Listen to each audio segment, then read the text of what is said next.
My name is Elizabeth Trainer. I'm director of the Phylmar Regulatory Roundtable.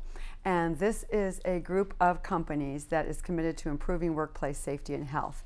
And they meet to share information on best practices, to benchmark with other companies, and to learn about new issues that they need to be concerned about and address in the workplace. I have over 25 years of experience in occupational safety and health regulatory issues, starting at the American Petroleum Institute and then in consulting, and now with the Phylmar Group. I also have some experience in regulatory advocacy and regulatory analysis as well at the federal and state OHS levels.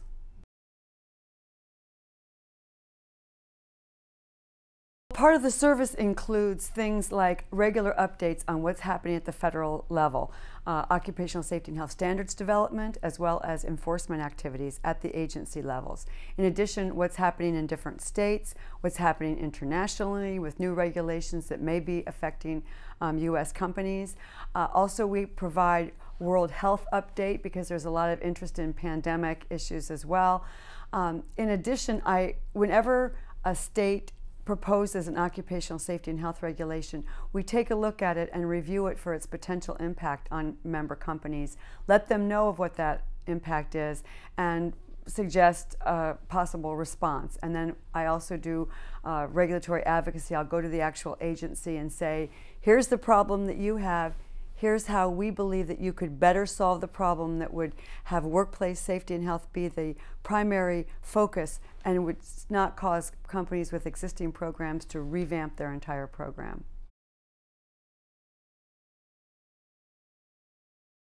It saves them their own staff resources of doing a regulatory analysis and review. So then they have from me the general, and then if there's something specific to their industry, then their people can focus on that. But what I understand is that they're able to save staff resources. The most fulfilling part of this job for me is to take an issue that's particularly thorny, identify what could be a solution, and then convey it to a regulatory agency in a way that they understand that I'm helping them solve their problem, and that what we end up with is a net result of improvement of workplace safety and health.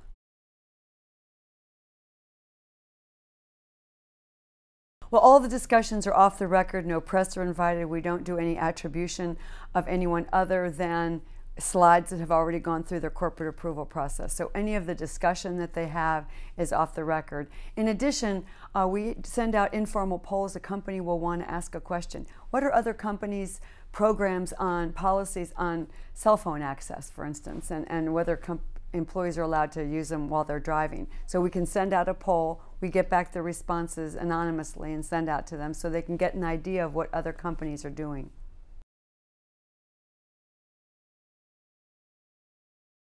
We provide a series of updates on issues at the federal level, regulatory standards development, enforcement, what's happening in the legislature. There's been a lot of legislative activity recently, particularly in the states.